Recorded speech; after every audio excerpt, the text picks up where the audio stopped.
What's good, y'all? We need to have a full conversation about episode 4 because this one had me writing notes, pausing, rewinding, and writing more notes. Pawns and Rooks, that title is not playing with us. This episode is literally a chess match, and every single character is either moving a piece or becoming one. We got Kanan turning all the way cold, we got a bombshell reveal about Breeze, we got Jarita, and if you know the Power universe, you know why that name matters, and we got a head. Literally a head. In a box. Delivered to Cafe Vous. Let's get into every single scene. This is your full breakdown. So we open on Kanan and his crew on the block, collecting money, laughing, the operation is just clicking.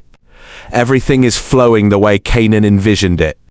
And for a minute, you just watch him and think, okay, this is the version of Kanan that's actually happy. He built something. But then here comes Taz, again, with the shade, with the attitude, questioning moves, acting like he's superior to everybody around him. And I want you to notice how Kanan handles it. He stays calm. Taz tells Kanan to protect his blocks and fall back. No escalation, no heat. Just fall back. Meanwhile, Breeze is in the background playing chess. Literally playing chess. Barely speaking, just watching everything unfold around him with that quiet intensity he always has. And that image right there sets up the entire theme of this episode. Some people are playing the game, and some people are the pieces being moved without even knowing it. Taz thinks he's a player. He is not. We shift over to Marvin back at church with Pastor Evans. And I love that this show keeps giving us these moments with Marvin because they ground everything. The pastor asks him where Marvin Hart is. Not Marvin the street soldier, not Marvin the Thomas family enforcer. Marvin Hart, the person underneath all of that. And Marvin starts wrestling out loud, questioning heaven, questioning who actually gets in, wrestling with guilt about everything he's done and everything that's happened. Marvin is trying so hard to hold on to something that isn't the streets, and this show keeps showing us that. He hasn't found peace yet, but he's still looking, and that matters. Raq is pushing into lower Manhattan now and the operation is growing, but it's also getting stretched thin. More territory means more pressure, means more ways things can go wrong. And Jukebox is in the middle of all of it, paying off Detective Garcia again.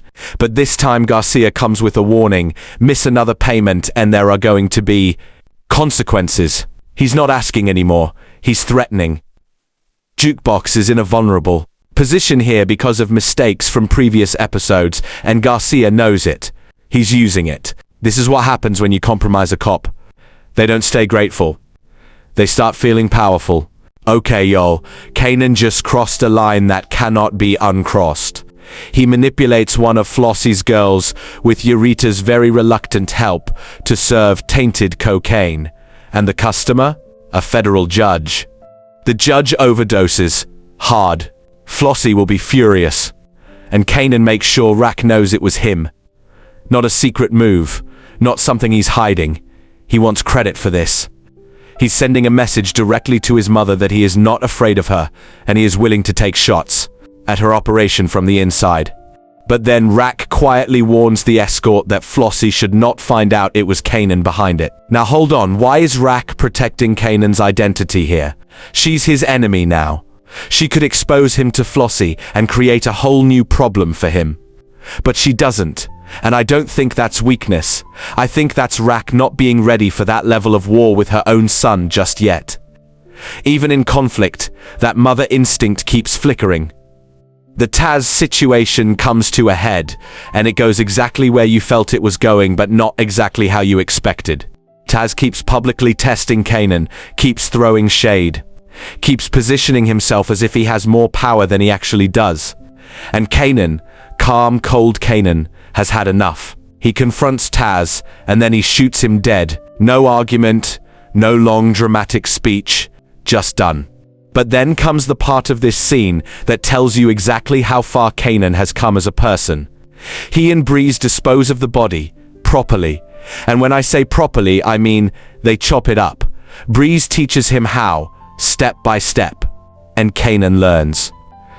Without flinching, he learned how to dispose of a body, and he didn't flinch. That's not a boy anymore.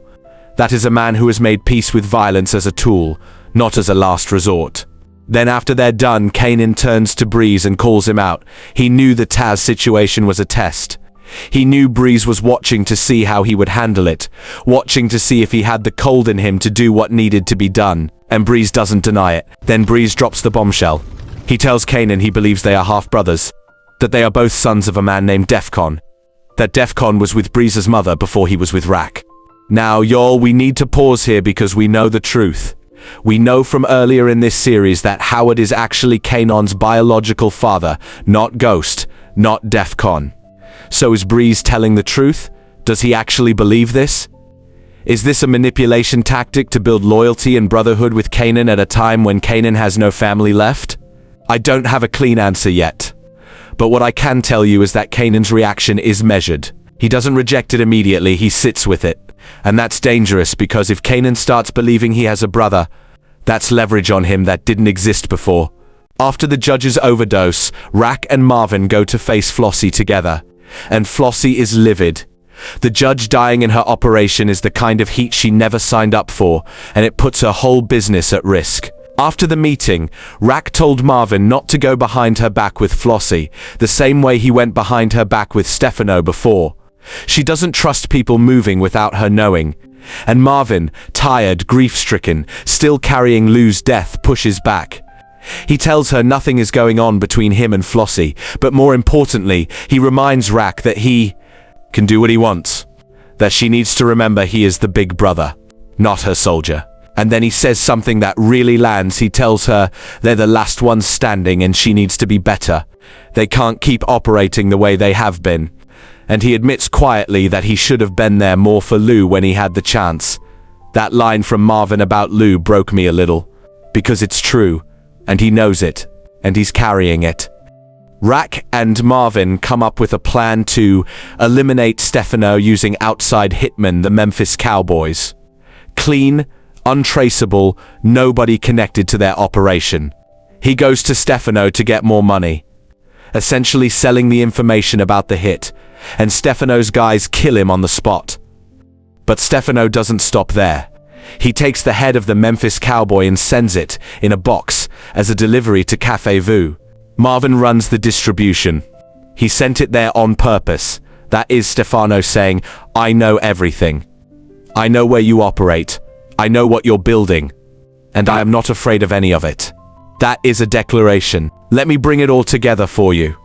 Because Pawns and Rooks was doing something thematically across every single storyline. Taz was a pawn, the Memphis Cowboys were pawns. Even Jarita, reluctantly, is being used as a pawn between Kanan and Raq. And then there are Rooks, pieces that hold real power, that move in straight lines, that can control the board when positioned right. Kanan is becoming a Rook. Breeze already is one. Raq has always been one. Stefano just reminded everybody he is too.